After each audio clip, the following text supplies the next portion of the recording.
Bom, gente, eu venho gravando esses vídeos, né? E a pergunta que não quer calar é quando que começou, né? Quando que eu comecei a ter esses problemas de cunho psiquiátrico? Quando que começou o meu diagnóstico? Eu não sei se eu posso dizer quando que começou o meu diagnóstico, porque a minha história, ela é muito inusitada. Eu acho que ela não dá um livro, não, ela dá um filme, uma novela. Eu não tenho bem um diagnóstico comum. Eu já tô aí no terceiro relacionamento a dois. E a minha história começou no meu primeiro casamento. Eu tive um relacionamento, né, no meu primeiro casamento, que durou quase 7 anos. Foram 6 anos muito bem vividos, né? Um relacionamento estável durante 6 anos. E no sexto ano, o meu primeiro marido, um belo dia, chegou na minha casa com um atestado psiquiátrico de um médico que eu nunca fui, porque eu não precisava na época. Eu nunca tive nenhum problema psiquiátrico até então. Ele chegou com um atestado de que eu, Letícia, tinha bipolaridade. Eu não fui nesse médico. Eu não sei se ele ganhou de um amigo, eu não sei se ele comprou, quanto ele pagou. E ele veio com esse atestado porque ele era servidor público federal e ele queria fazer um outro concurso federal, mas ele queria tirar licença com vencimento para estudar. E aí ele queria ter, né, direito a essa licença.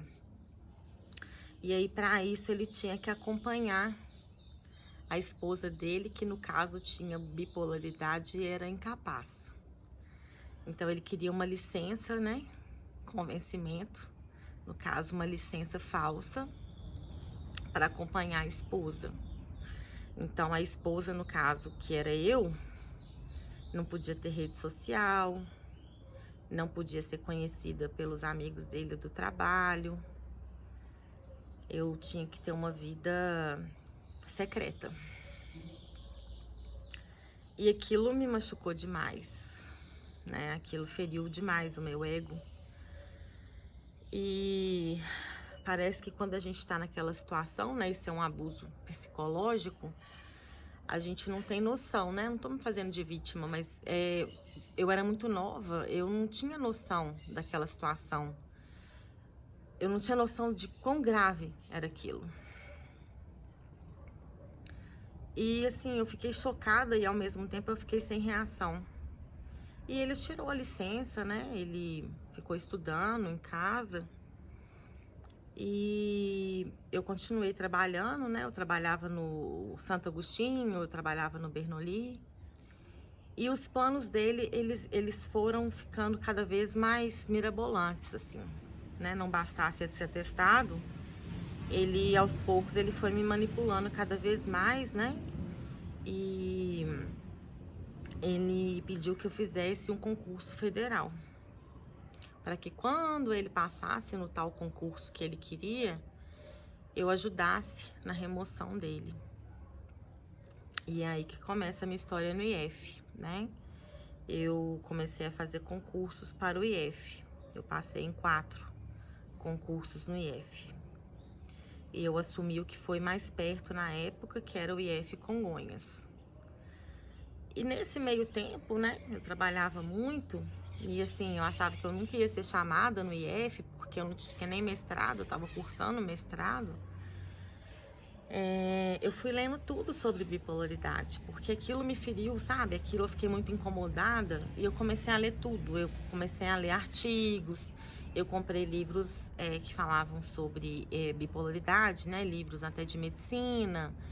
E eu li tudo, né? Eu li tudo sobre as fases maníacas, hipomaníacas, as fases depressivas. E até então nunca tinha passado por nenhum tipo de fase, eu nunca tive nenhuma característica depressiva, né?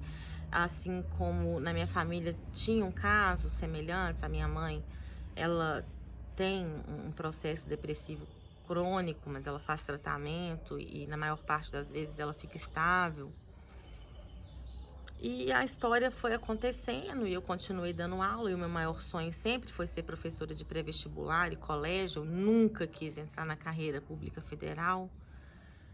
E a gente foi levando a vida até que eu fui chamada para entrar no IF, e isso fazia parte dos planos dele. E quando eu fui chamada, eu tive que entrar no IF porque fazia parte dos planos dele. E foi aí que eu tive a primeira crise depressiva, porque para entrar no IF com dedicação exclusiva, eu tive que abandonar toda a minha carreira na rede particular, né? As salinhas que eu tinha preparatórias para alunos do curso de medicina. Então, eu que trabalhava 40, 45, 50 horas por semana, caí na minha primeira crise depressiva. Porque eu fui trabalhar no IF e eu passei a trabalhar 6 horas por semana. E eu fui trabalhar numa escola que estava em construção, né, Congonhas. Era uma escola próxima à BR, eu tinha que ir de ônibus. Eu dava aula no Santo Agostinho Nova Lima, que tinha uma estrutura maravilhosa, quadro digital, um laboratório à minha disposição, monitor, nova, inexperiente do ponto de vista de maturidade profissional mesmo, né?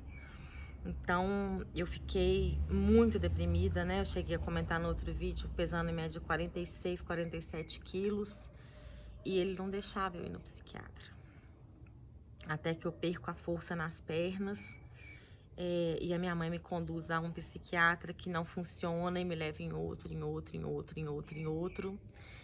E esse ser humano, se é que eu posso chamar de ser humano, não deixava eu ir em médico.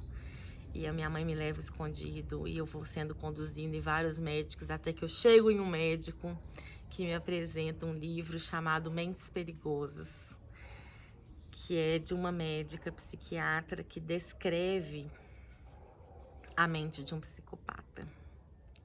E os planos dele vão ficando cada vez mais mirabolantes, né? E incluem documentos que eu conseguisse ajudar na remoção dele, documentos esses que iam comprometer a minha idoneidade no serviço público federal, e eu resolvo me divorciar. E aí eu entro em uma crise de euforia, que eu leio, porque eu li tudo sobre bipolaridade. O fato é que nesses 10 anos que estão rolando por aí, eu já passei por crises de euforia e bipolaridade. E aí fica a minha dúvida e a dúvida dos médicos: você é ou não bipolar? Se é que a gente pode rotular uma pessoa? Se é que a pessoa é ou não a doença? Tem como abrir a minha cabeça, fazer uma tomografia, fazer um raio-x? Tem como virar para uma pessoa e rotular ela? Você é bipolar? Você é a depressão? Você é o câncer? Você é o diabetes? O fato é que na minha história, tudo começou com um atestado de um médico que eu nunca fui. O fato é que tem 10 anos que eu tô sofrendo com isso. O fato é que tem 10 anos que eu tenho crise de euforia e depressão. O fato é que tem uma pessoa que, querendo ou não, fudeu a minha vida. E ela tá aí, numa boa, vivendo a vida dela, feliz e saltitante com o cargo federal que ela quis.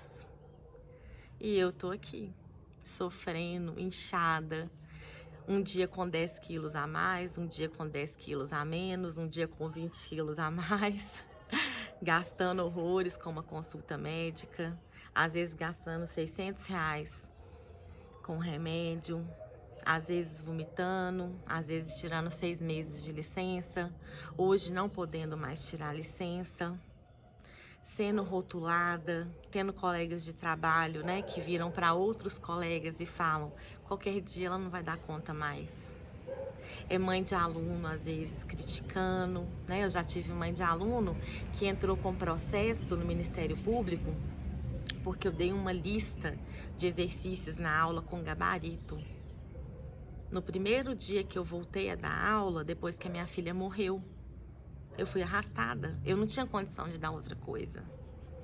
Então, quando o meu canal chama Rotulada Não Mais, é porque eu tô realmente cansada de ser rotulada. Então, se eu sou bipolar, tripolar, deprimida, loura, magra, gorda, sabe? Eu tô cansada. Eu sou só a Letícia. Eu sou só a Letícia, que é professora, que ama o que faz e que não vai desistir jamais. Jamais. Para eu desistir de dar aula, eu tenho que estar realmente não conseguindo falar, não conseguindo andar, não conseguindo comer, não conseguindo me comunicar.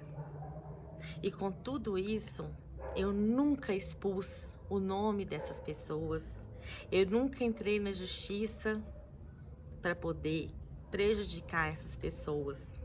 Porque se eu acredito numa coisa, é na lei do retorno, é na justiça divina. E tudo que Deus me tirou, Deus está me devolvendo de volta. E deixar de ser professora é só no dia que eu perder a voz, como eu disse. É só no dia que eu não conseguir mais me comunicar. E aí sim, aí vocês podem falar, agora ela não vai ser mais professora. Então essa questão dos rótulos, gente, pelo amor de Deus, parem de se rotular e não deixem que os outros te rotulem. Porque a gente é único, a gente é um ser complexo. Não existe um CID que é capaz de te definir. Ninguém é capaz de te definir. Você não é a doença. E não ache que você não possa ter um estado depressivo, que você não possa ter uma crise de euforia, que você não possa ter uma crise de ansiedade. Todo mundo pode passar por uma situação assim. Você não sabe o dia de amanhã. Amanhã a Deus pertence. Numa pandemia como a gente está vivendo, tá difícil prever a próxima hora, que dirá o próximo dia. Então fica a dica aí para vocês.